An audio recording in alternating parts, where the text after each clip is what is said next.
እግዚአብሔር ሆይ እንዴት ድንቅ ነህ፣ ነፍሳችን ረካች በጉብኝት ጥያቄያችንን ተመለሰልን። ስምህ ይባረክ ከፍ በልልን።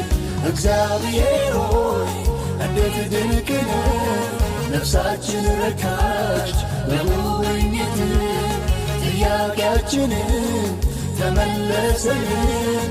ስምህ ይባረክ ከፍ በልልን።